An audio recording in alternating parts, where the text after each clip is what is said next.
Education funding is something our guest knows about because he was down at the Arizona legislature before becoming congressman from Arizona Congressional District 1. Tom O'Halloran, Democrat, joining us again on Newsmaker Sunday.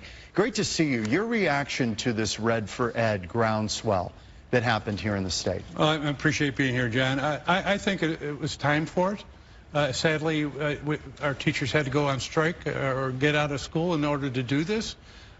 We should have seen it coming. Our schools have been underfunded for years, and it's not just teacher salaries. It's the salaries of those that are not teachers. It's the nurses. It's the librarians. It's not having enough people to help the classroom teachers. It's the upkeep of our schools. You know, when I came in the legislature, we were $2 billion behind on upkeep. They are heading in that direction now, and when they only put $100 and some thousand million into it, that is not going to get us where we need to be. And we're looking at, I think we're heading to a ballot initiative, no doubt, because they can't, you know, I just stated it, they can't just write a check for that right now. They just don't have it. You have to have funding source that's sustainable. And the only way we're going to do it is through a ballot measure, I think. Do you like the ballot measure that's being talked about taxing basically the 1%? Any individual making over $250,000, their income tax in the state would almost double. A family, two breadwinners, joint income, $500,000 and above, theirs would definitely double. What do you think? Well, I haven't done the analysis on that. It just occurred. But I can say this. We have to find the money somewhere. Would you favor a sales tax instead? I would favor a combination maybe. But we have to remember, our families are still stressed out from this economic downturn that we had. Our farmers in this state and across America have been struggling for 5 years. These teachers that were marching in the streets, many of them didn't get raises year after year after year. And the working people of America have not gotten a pay raise for a long time. Since you were down there in the downturn, how dire was it trying to balance the state budget in that economic environment? Well, when I first got elected, we were in a downturn also. And we had to cut about $1 billion out across the entire budget. And we prioritized. They were in a different situation, but from 10 to 13, they didn't do anything. From 13 to 15, they didn't do anything. And when you do that, and the teachers are struggling, and we're losing teachers left and right, and we know the schools aren't being maintained at the proper level, this is the outcome of this. Government has to be more proactive. One more thing, and we'll move on to all of your stuff in Washington. Do you believe that this would have happened without this groundswell in this movement? Not at all. I think the grassroots support that this has, not only amongst teachers, but across the entire state of Arizona. I haven't gone to a meeting yet. People look at me and say they should never get this money. You mentioned something just a moment ago that I know you've been involved with, and I had not read a thing about this. Farmers. The suicide rate among farmers is off the chart. You've had hearings on this. You've talked about this. Yeah. Suicide rate's off the chart. The impact on families through, farmers have to take out loans. They have to be able to repay those loans. Prices of crops have not been where they need to be. The tariff situation is not helping us right now because we have agreement. The beef industry does $10 billion a year over in China. We need these in China. The market's open for our farmers. And you're in a rural district in Arizona, so you know about this. And I just was not aware of it, frankly, that this was an issue out there. Yeah, and that's, we have a lot of issues out there. It's hard for everybody to know every issue. But when people are dying, when families are going bankrupt, when families aren't allowed, that feed America, are not allowed to be able to survive in that excuse me, in that environment. This is what happened. Okay, let me move on to something else. There are so many issues happening right now, but the tinder fire is in your area. Let's show you some of this burning north of Payson on the Rim country. How do you feel we are managing our forests right now? How big of an issue? Well, it was a terrible issue because we weren't funding it. These fires were being taken, the funding was coming out of the Forest Service budget. Right. And so every district, every area in the Forest Service couldn't get the thinning that was required done, or the studies that were needed for NEPA done in a timely manner. So we put a few $1 billion into that to make sure that we have funding for fires, and then the forests have enough funding for addressing the other. You know, historically, before we did all this fire suppression, fires would start, lightning or otherwise, and they would burn. And it was a naturally occurring way to kind of regenerate the forest. We've gotten so into fire suppression, I wonder if we've created some of these problems. Oh, there's no doubt suppression has hurt. You go to the tree ring studies at the U of A or ask Wally Covington at AAU. He's amazing. He is. And I've worked with them a lot. And you can see where this tree has been burnt time and time and time again. But it was because crown fires couldn't get there because the areas around those trees were clear. Right. Now they're full of growth. I can tell you this. I was up at the fire the other day. And what I saw there was some great decisions made early on that saved those subdivisions. What did they do? Tell me. Well, they attacked it quickly. They took a 50-acre fire and made a decision early on that they needed to get a Type 1 team on the ground, a management team. Then they settled a line in place and said, if it goes past here, we're going to have to evacuate. Even before it went past there and those winds picked up, the Coconino County Sheriff stepped in and evacuated the area. And I know from the firefighters that they think that was the best evacuations they had ever seen. Oh, no kidding. And I think the decision at the 50-acre level saved subdivisions, not just... Even though we lost a fair amount of homes. It was sad. I saw those houses. But we would have lost whole subdivisions. Let me move on to a couple of things that are happening in the news. The Navajo generating station, you've been fighting to try to save that. It's interesting to see Democrats rally around coal when usually Democrats are against burning coal because of environmental reasons. Is there a incongruity here? Well, I think we need to both address the economic conditions in that area and address the reality of the plant.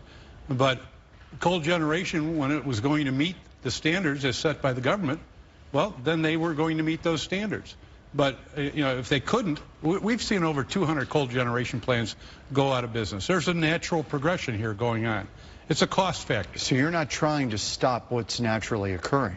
You can't. It's an economic, that'd be like me stepping in and starting putting regulations on an environment where you do business on one side of the street and you're a competitor on the other side. I'm only going to put a condition on you. So could That's you wrong. make a case that it shouldn't be saved, let economic forces at work? Well, that's what they're out. doing. These forces are doing that. We have private investors potentially looking at if they can find customers for the plant. We have the Peabody Coal trying to find a way to get coal prices lower. But in talking to most of the experts, it looks like that's maybe an undoable process. But in the native lands, this is one of the great economic engines there, right? This employs a lot of people. It's devastating. Hopi, over 80% of their general fund comes from the revenue sources from this coal. So if it were to disappear, how would you make up that revenue? Well, what we're doing is trying to find ways of economic development, whether it's alternative fuels, because some of those transmission lines will be transferred over to the Navajo government. Hopi, we're trying to find ways for them to either be able to sell their coal somewhere else, a plant that's open. But again, this is a national trend, and this is a trend that is not going to stop because of the pricing. So when the president talked about coal is going to come back, you just don't buy it. It's just not happening. Take a look at the results after a year and a half. We have plants all over America closing still. Let me ask you about North Korea. And I asked the vice president about that, and it's coming up shortly here on the program.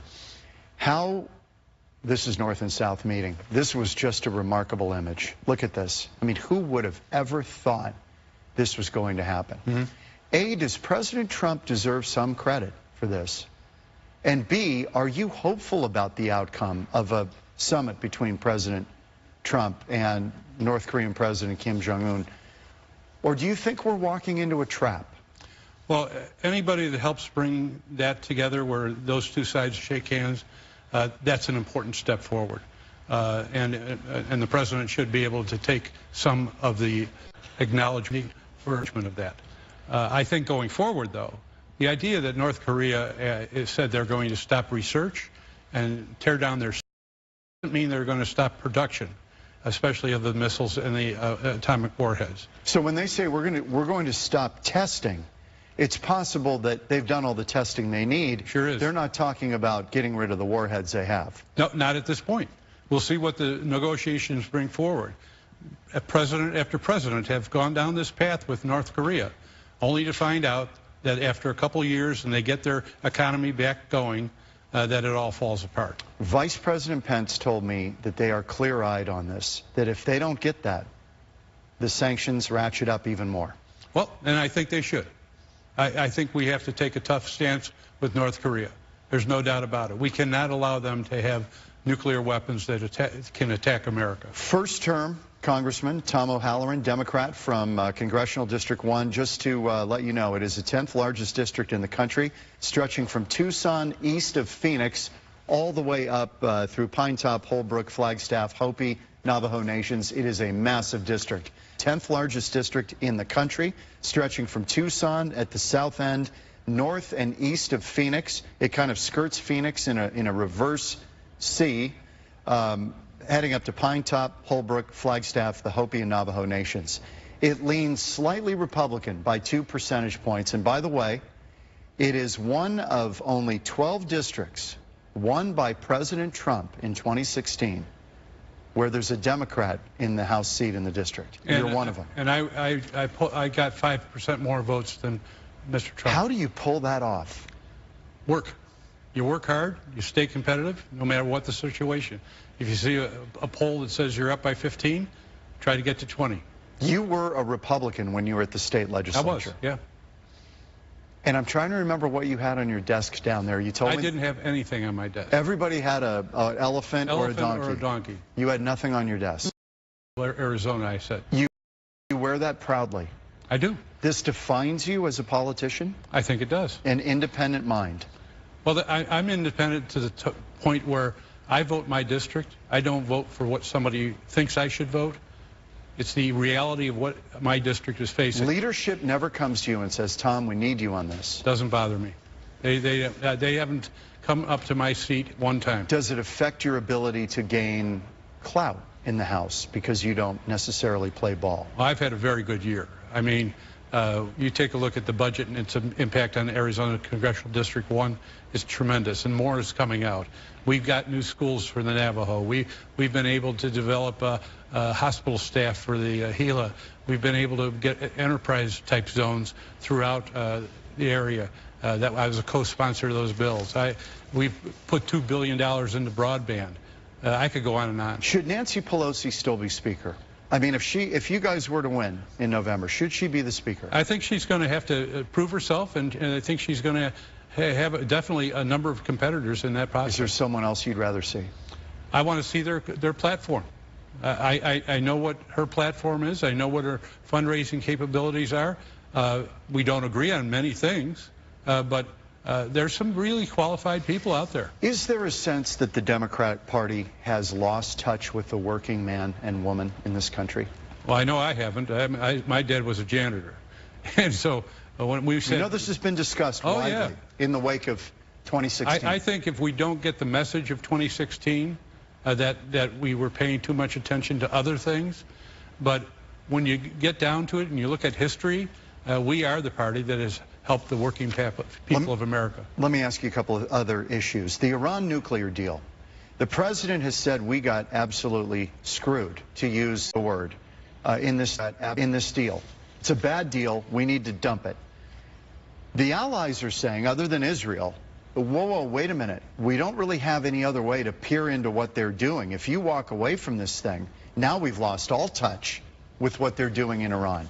What is your take on this deal and what should be done? I think we should keep the deal. I think we need those inspectors in country. I think we need the combination of all of our allies to be able to address these issues. And if we left the table without our allies working with us to do that, then how are they going to look at us in the future? So we need to keep our word. Secondly, though, we need to be very firm with Iran and put sanctions on them for their terrorism funding, for their expansion of their missile program, for the idea that they want to become the controlling factor of the Middle East. This cannot be allowed. Okay.